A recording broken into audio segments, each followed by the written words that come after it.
Hello friends, welcome to my YouTube channel star notes language and literature. आज के इस video में हम पढ़ने जा रहे हैं लिंग्विस्टिक का एक बहुत ही ज़्यादा इम्पॉर्टेंट टॉपिक जो कि है प्रिंसिपल ऑफ लेक्सिकोग्राफी। एक्चुअली ये जो टॉपिक है वो बहुत ज़्यादा इम्पॉर्टेंट हो जाता है क्योंकि हमें एक टॉपिक मिलता है एग्जाम में लिखने के लिए, principle of lexicography. And friend मैं आपको ये बता रही हूँ कि मेरा ये जो कंप्लीट नोट्स है जिसको आप बिल्कुल एग्जाम में लिख के आ सकते हो। अगर आपको क्वेश्चन पूछता है प्रिंसिपल ऑफ लेक्सिकोग्राफी तो आप 100% इसको एग्जाम में लिख कर आ सकते हो और अच्छा स्कोर गेन कर सकते हो। और साथ ही साथ मैंने एक बहुत ही अच्छा नोट प्रिपेयर किया है जिससे आप बहुत अच्छा स्कोर कर सकते हो। और साथ ही मैंने वर्ड टू वर्ड हिंदी में डिस्क्राइब करने की कोशिश की है, यानी कि आप सिर्फ 1 से 2 बार इस वीडियो को देख लेते हो तो आपको कुछ भी करने की जरूरत नहीं है। इनफैक्ट इतना मैं गारंटी के साथ कहती हूँ कि आप बस इस वीडियो को देखकर और एग्जाम में लिख कर आ सकते हो क्योंकि इतने अच्छे तरीके से आपके दिमाग में ये फिट हो जाएगा। एंड वीडियो शुरू करने से पहले मैं आपको बता देती हूँ कि बहुत सारे बच्चे जो हैं वो मेरे से पीडीएफ की डिमांड कर रहे थे कि मैम आपके नोट्स की पीडीएफ चाहिए। तो मैंने क्या किया है कि आप सबसे पहले इस वीडियो के डिस्क्रिप्शन बॉक्स में जाएंगे और वहाँ पे मेरा फेसबुक का पेज होगा। उस पेज पर आप लोग को जितने भी नोट्स हैं वो सारे नोट्स मैं वहाँ पर पीडीएफ के फॉर्म में डाल दूंगी, जिससे आप लोग वहाँ पर जाके उसको डाउनलोड कर लीजिएगा या अपना खुद का एक नोट प्रिपेयर कर लीजिएगा। ठीक है, तो आइए हम शुरू करते हैं प्रिंसिपल ऑफ लेक्सिकोग्राफी जो कि कंप्लीट नोट्स है विथ हिंदी एक्सप्लेनेशन। तो शुरू करते हैं। सबसे पहला जो है वो हम देखेंगे कि एक्चुअली देखिए, जैसे प्रिंसिपल ऑफ लेक्सिकोग्राफी है तो सबसे पहले हमको ये डिफाइन करना होगा कि लेक्सिकोग्राफी होती क्या है। तो लेक्सिकोग्राफी से हम क्या समझते हैं ये डिफाइन करेंगे। उसके बाद डिक्शनरीज के बारे में बात करेंगे। उसके बाद हम जो एक्चुअल प्रिंसिपल है उस पर पहुंचेंगे। तो आइए सबसे पहले हम शुरू करते हैं अपने नोट्स की तरफ। तो हमारा जो फर्स्ट है principle of lexicography. Principle of lexicography में क्या है, सबसे पहले हम देखेंगे लेक्सिकोलॉजी एंड डिक्शनरी। तो लेक्सिकोलॉजी एंड डिक्शनरी में क्या होता है, तो लेक्सिकोलॉजी जो है, लेक्सिकोलॉजी क्या है, एक साइंस है। और क्या है, set of theoretical principal that govern the production of a dictionary. ठीक है, लेक्सिकोग्राफी क्या है, एक साइंस है और सेट ऑफ थियोरेटिकल प्रिंसिपल है जिसमें मतलब जो बहुत सारा उसमें क्या है, थियोरेटिकल प्रिंसिपल है जो कि गवर्न करता है, मतलब शासन करता है कि डिक्शनरी को किस तरीके से प्रोडक्ट किया जाए। ठीक है, किस तरीके से उसका प्रोडक्शन किया जाए। डिक्शनरी राइटिंग और लेक्सिकोग्राफी। डिक्शनरी राइटिंग और lexicography is a professional activity. Dictionary लिखना और लेक्सिकोग्राफी, लेक्सी मतलब होता है वर्ड, तो वर्ड को लिखना। ठीक है, लेक्सिकोग्राफी मतलब होता है शब्दकोश। ठीक है, तो lexicography is a professional activity, ये एक प्रोफेशनल एक्टिविटी है जिसका एम होता है प्रोडक्शन। ठीक है, प्रोडक्शन, किस चीज का production, production of dictionaries. Dictionary का क्या काम है, इसका एम क्या है, डिक्शनरी का प्रोडक्शन करना। क्या करना, डिक्शनरीज का प्रोडक्शन करना, production of dictionaries. It has its own established practices.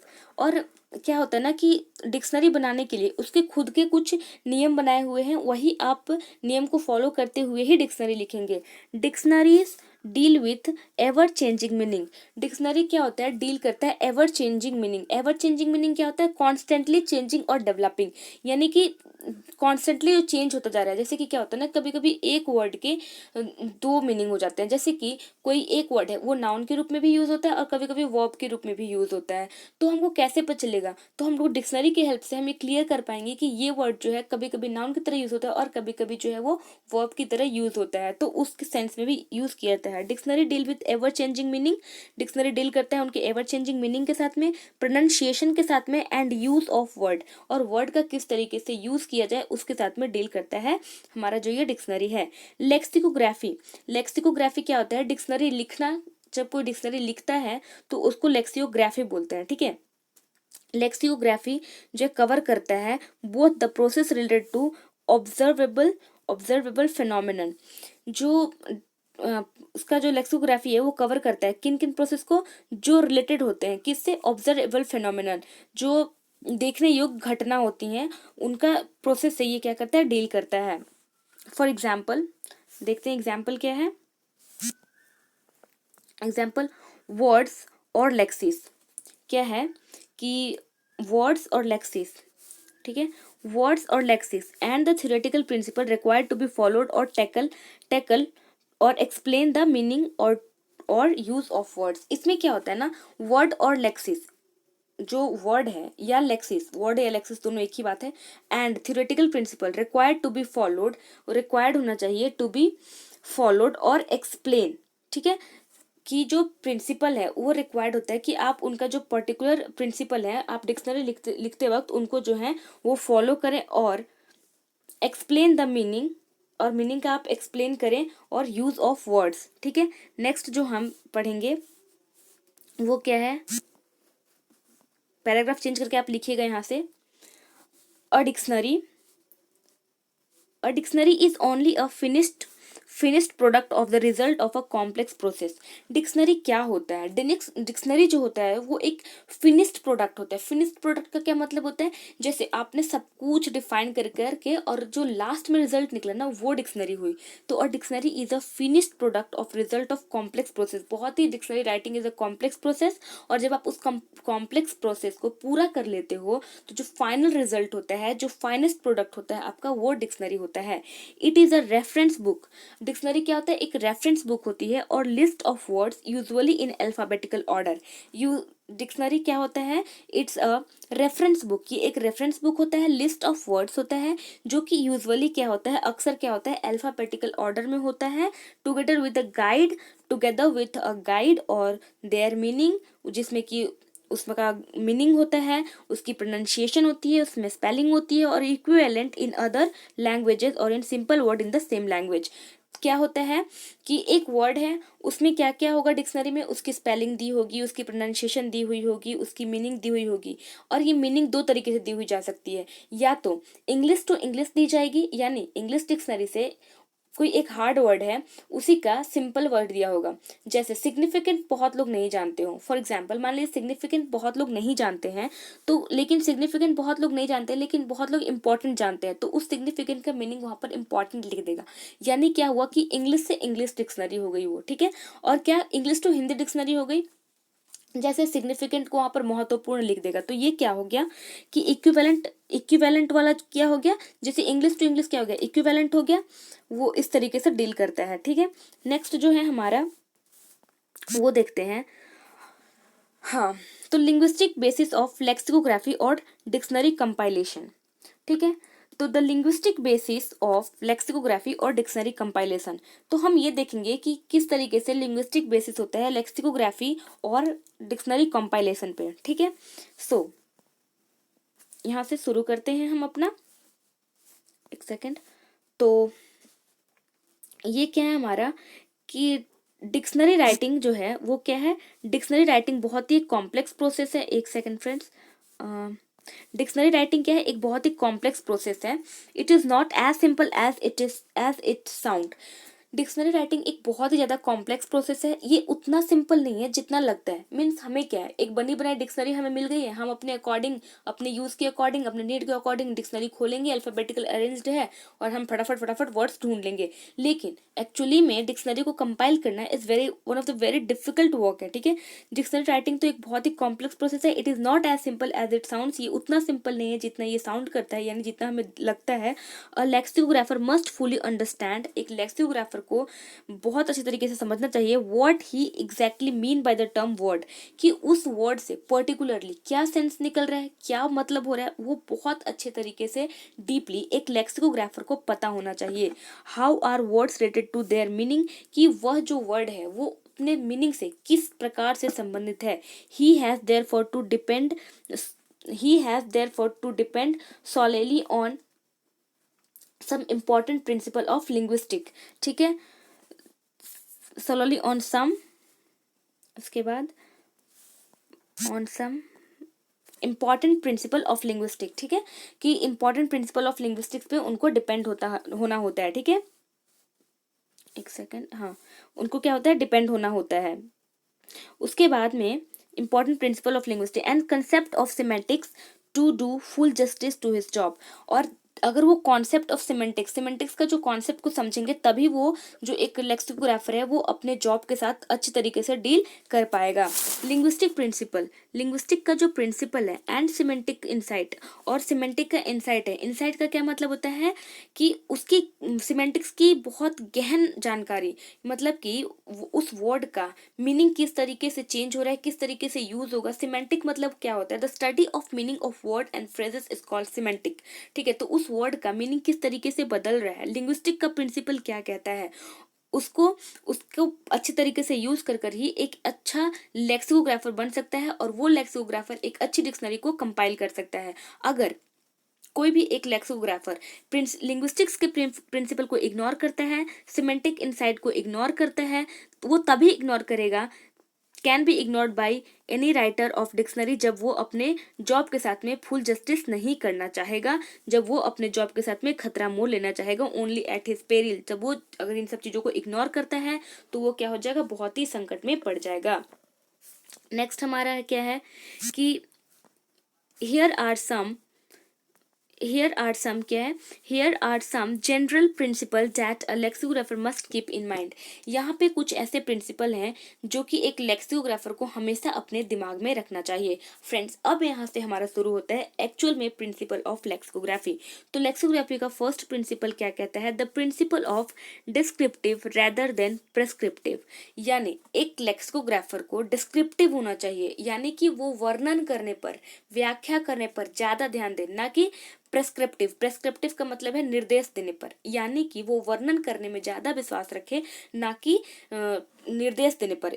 Prescriptive का मतलब होता है निर्देशात्मक यानी आदेशात्मक, और डिस्क्रिप्टिव का मतलब होता है वर्णनात्मक। वर्णनात्मक का मतलब क्या होता है, वर्णन करना, व्याख्या करना, एक्सप्लेनेशन देना। ठीक है, सो नेक्स्ट देखते हैं हम लोग, नेक्स्ट क्या है। तो नेक्स्ट जो है हमारा, नेक्स्ट है डिक्शनरी राइटिंग। एक सेकेंड, ठीक है। A writer of a dictionary has to describe word of a language. एक राइटर जो होता है डिक्शनरी का, has to describe word of a language और a variety of that language. एक लैंग्वेज के उसको वर्ड को डिस्क्राइब करना होता है, और वेराइटी ऑफ दैट लैंग्वेज को भी उसको डिस्क्राइब करना होता है। He has to describe the way the word are used. उसको इस तरीके से वर्ड को डिस्क्राइब किया जाता है कि describe the way the words are used, किस तरीके से वर्ड यूज किए जाते हैं। ठीक है, not as they should be used. एक लेक्सिकोग्राफर को ये बताना चाहिए कि वर्ड किस तरीके से यूज किए जाते हैं, ना कि ये बताना चाहिए कि वर्ड किस तरीके से यूज किए जाने चाहिए। A dictionary has to do be descriptive. एक डिक्शनरी को कैसा होना चाहिए, डिस्क्रिप्टिव होना चाहिए। कैसा होना चाहिए, एक डिक्शनरी को डिस्क्रिप्टिव होना चाहिए, नॉट नॉर्मेटिव और प्रेस्क्रिप्टिव। न कि नॉर्मेटिव का मतलब होता है मानक नहीं होना चाहिए, प्रेस्क्रिप्टिव का मतलब निर्देशात्मक नहीं होना चाहिए। उसको कैसा होना चाहिए एक डिक्शनरी को, तो एक डिक्शनरी को जो है वो डिस्क्रिप्टिव होना चाहिए। ठीक है, उसके बाद हमारा है since users would be interested in the pronunciation. अब एक जो डिक्शनरी को कंपाइल करता है, जो डिक्शनरी को लिखता है, उसको क्या होना चाहिए, क्योंकि यूज़र जो है वो किसी भी चीज़ से इंटरेक्ट हो सकता है। कोई जो स्टूडेंट है या कोई भी जो स्पीकर है, वो कुछ लोग ये चाहते हैं, कोई नॉलेज पर्पज से पढ़ता है, तो कोई स्पीकिंग पर्पज से पढ़ता है, कोई प्रोनाउंसिएशन सीखने के लिए पढ़ता है, तो कोई उसकी वर्ड मीनिंग पढ़ने के लिए करता है। तो अलग अलग पर्पज होते हैं। Since users would be interested in the pronunciation and spelling of words. ठीक है, तो क्या होता है कि यूजर कभी कभी इंटरेस्ट होते हैं प्रोनाउंसिएशन में, स्पेलिंग ऑफ वर्ड्स में। A dictionary should preferably content the correct spelling. एक डिक्शनरी में करेक्ट स्पेलिंग होनी चाहिए, प्रोनाउंसिएशन सही होनी चाहिए ऑफ कंसर्न वर्ड। एक जो कंसर्न वर्ड है उसकी क्या है, प्रोनाउंसिएशन सही होनी चाहिए, उसकी स्पेलिंग जो है वो सही होनी चाहिए। उसके बाद में यहाँ पर एक फुल स्टॉप होगा। यहाँ पे जो फ्रेंड्स है, ये यहाँ पे क्या होगा कि फुल स्टॉप एक यहाँ पर हम यूज करेंगे। ठीक है, उसके बाद हम यूज करेंगे this pronunciation can be recorded in symbols. ये जो प्रोनाउंसिएशन है उसको कैसे करना चाहिए, this pronunciation can be recorded in symbol इनको सिंबल्स में रिकॉर्ड करना चाहिए विद द हेल्प ऑफ, किसके हेल्प से, इंटरनेशनल फेनेटिक एसोसिएशन के हेल्प से सिंबल्स, ताकि हम सही प्रोनाउंस कर सके। इसलिए जो इंटरनेशनल फोनेटिक एसोसिएशन ने जो सिंबल डिफाइन किए हैं उसको बहुत अच्छे तरीके से वेल इलस्ट्रेटेड होना चाहिए, बहुत अच्छे तरीके से उसका व्याख्या होना चाहिए, एंड एक्सप्लेन्ड डाइक्रिटिकल मार्क्स, ठीक है। और उसको क्या होना चाहिए, एक्सप्लेन किया जाना चाहिए, किस तरीके से, डाइक्रिटिकल मार्क्स में जो है वो एक्सप्लेन किया जाना चाहिए। अब ये डाइक्रिटिकल मार्क्स क्या होता है, तो डाइक्रिटिकल मार्क्स होता है शब्द विशेष की उत्पत्ति एवं, देखो डाइक्रिटिकल मार्क्स क्या होता है ना कि डायक्रिटिकल मार्क्स जो होता है एक सिंबल होता है that tells a reader how to pronounce a letter, ठीक है। डायक्रिटिकल मार्क्स होता है कि ये आपको बताता है, इसमें सिंबल्स डिफाइन किए होते हैं जिसमें आपको ये बताया गया होता है कि आपको एक पर्टिकुलर लेटर को किस तरीके से प्रोनाउंस करना चाहिए, उसी को हम बोलते हैं डायक्रिटिकल मार्क्स। तो प्रोनाउंसिएशन के लिए जो है वो बहुत ही वेल इलस्ट्रेटेड एंड एक्सप्लेन करना चाहिए डायक्रिटिकल मार्क्स में, ताकि जो है एक बहुत अच्छे तरीके से रीडर्स पढ़ सके। The readers may also at time the readers may also at time like to know the history of word. Readers को कभी कभी क्या होता है ना कि उस वर्ड की हिस्ट्री जानने में भी इंटरेस्ट होता है कि आखिर ये वर्ड आया कैसे, ठीक है। तो उसके लिए क्या है कि उसकी एटमोलॉजी जानना चाहते हैं। The reader may also at time like to know the history of word और इट्स एटमोलॉजी, और उसकी एटमोलॉजी जानना चाहते हैं, और its changing spelling and meanings, और की स्पेलिंग बदलने से उसकी मीनिंग कैसे बदल जाती है ये भी वो जानना चाहते हैं। फिर से फ्रेंड्स यहाँ पर जो है एक फुल स्टॉप होगा। This can be either touched और इन brief और kept apart for special dictionaries meant for the purpose। तो क्या होता है कि कभी कभी रीडर्स जो होते हैं वो एटमोलॉजी जानना चाहते हैं, कभी कभी स्पेलिंग जानना चाहते हैं कि स्पेलिंग बदलने से कैसे मीनिंग बदल जाती है, तो इसलिए उनको हर पर्पस को ब्रीफ में ही थोड़ा टच करना चाहिए, और या फिर उनको केप्ट करना चाहिए for special dictionaries meant for special purpose. क्या होता है ना कि कभी कभी डिक्शनरीज जो है वो स्पेशल पर्पस के लिए भी बनाई जाती हैं, ठीक है। उसके बाद देखते हैं, जैसे डिक्शनरी हैव, क्या होता है कि dictionary have in many cases to be bilingual. क्या होता है कि डिक्शनरी कभी कभी क्या होता है ना कि बायलिंगुअल भी हो जाते हैं। बायलिंगुअल मतलब L1 से L2, यानी इंग्लिश से क्या हो जाएगा, हिंदी की तरफ की डिक्शनरी, जैसे इंग्लिश टू हिंदी डिक्शनरी, या फिर L1 डिक्शनरी भी होती है, यानी कि इंग्लिश टू इंग्लिश डिक्शनरी ये भी होता है। तो ये क्या हो गया, एक स्पेशल पर्पस डिक्शनरी हो गया। क्या हो गया, स्पेशल पर्पस डिक्शनरी हो गया, ठीक है। सो क्या होता है कि learners of any language go to dictionary of L1 language, ठीक है। कोई एक मान लीजिए इंग्लिश का बच्चा है तो वो इंग्लिश के डिक्शनरी को पढ़ेगा, तो इंग्लिश टू इंग्लिश में वो ज़्यादा कंफर्टेबल होगा तो वो L1 के साथ जा सकता है to look for equivalent word expression in their own language, ताकि उसके खुद की भाषा में जो है वो अच्छे तरीके से उसको लैंग्वेज में मिल जाए, ठीक है। Suitable synonyms in the same language are always assist in any good dictionaries. और सुटेबल सिनोनिम्स क्या होता है कि जो एक वर्ड होता है, ठीक है, तो एक वर्ड के बहुत सारे मतलब हो जाते हैं, तो उसके लिए सिनोनिम्स के लिए सेम वर्ड्स के लिए जो होता है समान अर्थ के वाले शब्दों के लिए जो है वो L1 डिक्शनरी को वो प्रीफर कर सकता है, ठीक है। अब हम चलते हैं नेक्स्ट जो थ्योरी कहता है उस थ्योरी की तरफ। तो नेक्स्ट हमारा थ्योरी क्या कहता है, नेक्स्ट प्रिंसिपल जो है वो है dictionaries very in size and content. Dictionaries जो है वो वेरी कर सकते हैं साइज और कंटेंट के अकॉर्डिंग, ठीक है। जैसे क्या होगा, from pocket edition to large edition consisting of several volume.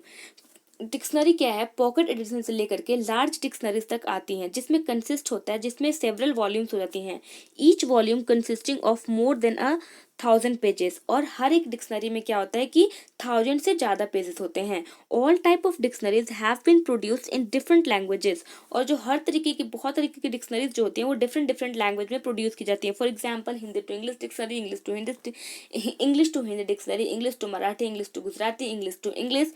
तो जो है वो वेरियस टाइप में जो है उसको ट्रांसलेट किया जाता है, यानी कि बहुत टाइप की डिक्शनरीज होती हैं।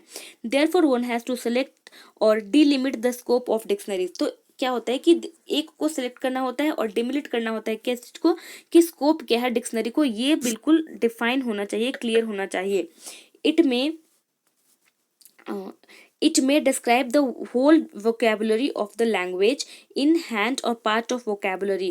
तो ये क्या कर सकता है, it may describe the whole vocabulary of language. तो लैंग्वेज की whole vocabulary को उसमें डिस्क्राइब होना चाहिए in hand और part of the vocabulary. ठीक है, उसके बाद में क्या है कि different different dictionaries can cater to different groups. Different जो ये डिक्शनरीज हैं वो कैटर कर सकती हैं, मतलब आवश्यकता अनुसार उनको प्रदान करना चाहिए डिफरेंट ग्रुप के अकॉर्डिंगली, कि किस तरीके का डिमांड है उसके अकॉर्डिंग जो है वो डिक्शनरी को करना चाहिए, प्रोड्यूस करना चाहिए, बनाना चाहिए. Classes of words as a result of selective coverage, और उसमें सिलेक्टिव कवरेज हो. जैसे कुछ स्पेशल पर्पस डिक्शनरीज की बात करें हम लोग, तो स्पेशल पर्पस डिक्शनरी में कहता है a dictionary of medical terms, कि एक मेडिकल टर्म्स के लिए, कि जैसे देखिए अब हम सब कुछ एक ही डिक्शनरी में तो कंपाइल नहीं कर सकते ना, तो हमको क्या करना पड़ेगा, स्पेशल पर्पस डिक्शनरीज बनानी पड़ेंगी. A dictionaries of medical terms, a dictionary of commercial terms and phraseology, commercial term और फ्रेजोलॉजी की एक अलग से डिक्शनरी बना दीजिए. अ डिक्शनरी ऑफ फिजियोलॉजी, ठीक है, a dictionary of physiology. Labour can also be useful, तो labour can also be useful divided by having different aspect, और इससे वर्कलोड जो है वो कम हो जाएगा अगर हम डिक्शनरी को डिफरेंट एस्पेक्ट्स में बांट देंगे ऑफ लैंग्वेज. ठीक है, जैसे कि कैसे बांट देंगे, जैसे कि dictionary based on pronunciation, etymology, spelling, technical terminology, different type जैसे कि ईडियम्स, डायलेक्ट और variant of the same language and so on. अगर हम इस तरीके से डिक्शनरी को बांट दें, जैसे कि प्रोनाउंसिएशन के अलग डिक्शनरी बना दें, एटमोलॉजी के अलग डिक्शनरी बना दें, स्पेलिंग के लिए अलग, टेक्निकल टर्मिनोलॉजी के लिए अलग से डिक्शनरी बना दें, तो क्या हो जाएगा, काम जो है वो बहुत ही ईजी हो जाएगा. अब हम जो चलते हैं वो हम चलेंगे थर्ड थ्योरी की तरफ. क्या है थर्ड थ्योरी, क्या है, एक डिक्शनरी को लिखने के लिए प्रिंसिपल क्या है थर्ड. तो थर्ड प्रिंसिपल की तरफ हम जाएंगे, तो हमारा थर्ड प्रिंसिपल जो कहता है कि every dictionary has to be develop its own code, हर एक डिक्शनरी को अपना ओन कोड डेवलप करना चाहिए. A sort of meta language और हैंडलिंग एंड प्रेजेंटिंग इंफॉर्मेशन. ठीक है, इसमें क्या होता है कि different lexicographer have developed different concept, जो अलग अलग लेक्सिकोग्राफर होते हैं वो डेवलप करते हैं डिफरेंट कॉन्सेप्ट, अलग अलग तरीके की कॉन्सेप्ट डेवलप करते हैं. And practice for the purpose, और क्या करते हैं कि किस पर्पस के लिए उन्होंने इसको बनाया है उस पर्पस को वो जो है वो प्रैक्टिस करते हैं. ऑन सच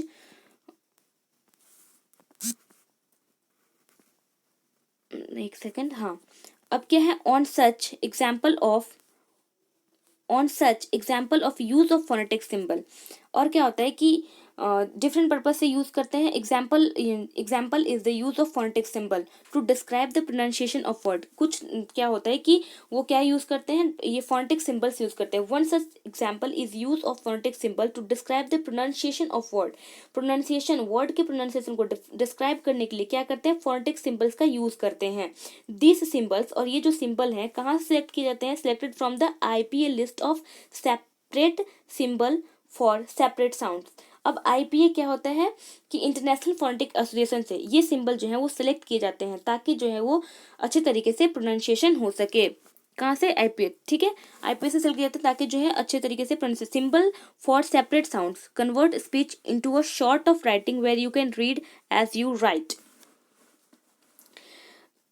उसके बाद क्या होता है कि कभी कभी क्या होता है, जैसे हम जो लिखते हैं वो पढ़ते नहीं है, ठीक है, लेकिन जब हम ये IPA का यूज करेंगे, जब हमको एक जैसे कि CAT कैट, मान लीजिए जैसे कि हमको लिखा रहता है CAT कैट, ये हमें डिक्शनरी में मिलता है, लेकिन जब उसका फोनेटिक ट्रांसक्रिप्शन करेंगे तो हम लिखते हैं के इस तरीके से कैट. ठीक है, तो ये क्या हुआ कि ये जो है उनका फोनेटिक ट्रांसक्रिप्शन हुआ. तो जब हम फोनेटिक ट्रांसक्रिप्शन यूज करेंगे तो जो चीज जैसे लिखी होती है उसको पढ़ने में बिल्कुल आसानी हो जाएगा.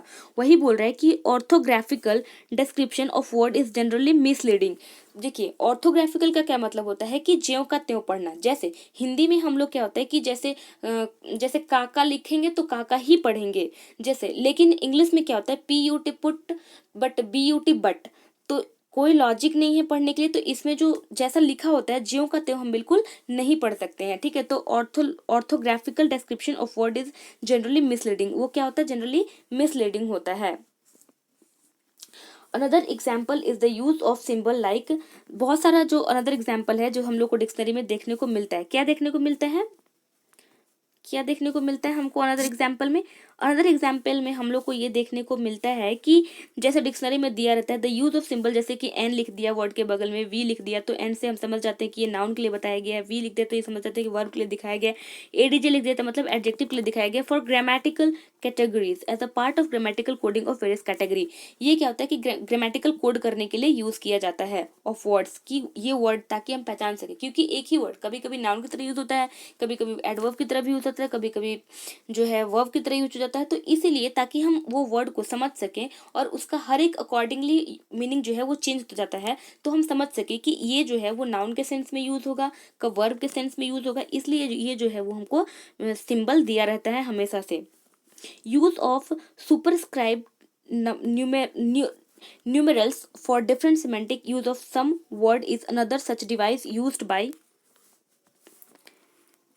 एक second used by lexicographer. Different lexicographer develop or use their own meta language, even though a lot of uniformity is being increasingly brought as the language are breaking the man made barriers across the world। ठीक है, इसमें क्या होता है कि इसमें सुपरस्क्राइब जो होता है numericals for different semantic uses for same word is another such device used by lexicographer। और इस तरीके से ताकि जो है वो सिमेंटिक्स को अच्छे तरीके से डिफाइन कर सके, इसलिए जो है अलग अलग तरीके के डिवाइस जो है वो एक लेक्सिकोग्राफर के द्वारा यूज किए जाते हैं। डिफरेंट लेक्सिकोग्राफर जो है वो डेवलप करते हैं अलग अलग मेटा लैंग्वेज, ताकि वो जो है वो अच्छे तरीके से वर्ड्स को समझा सकें और जो ये जो बैरियर है ना लैंग्वेज को लेकर के उसको खत्म कर सके। तो ये था हमारा आज का वीडियो जो कि है प्रिंसिपल ऑफ लेक्सिकोग्राफी के ऊपर। अब हमारा इस पे टोटल 3 वीडियोस आएंगी प्रिंसिपल ऑफ लेक्सिकोग्राफी के ऊपर, जिसमें कि आप कंप्लीट आपको नोट्स मिलेगा जो कि आप बिल्कुल एग्जाम में लिख के आ सकते हो और नो डाउट आपको बहुत अच्छे मार्क्स मिलेंगे। एंड आपको कहीं पर भी पूरे यूट्यूब में किसी ने भी आपको लेक्सिकोग्राफी को इस तरीके से नहीं समझाया है, और मैं उम्मीद करती हूँ कि आप लोग इसको बहुत पसंद करेंगे और आप लोग को ये हेल्प कर सके। अगर आप लोग को ज़रा सा भी हेल्प करता है तो सबसे पहले इस चैनल को लाइक करें, इस वीडियो को लाइक करें, चैनल को सब्सक्राइब करें और बहुत इंपॉर्टेंट बात दोस्तों के साथ शेयर करें।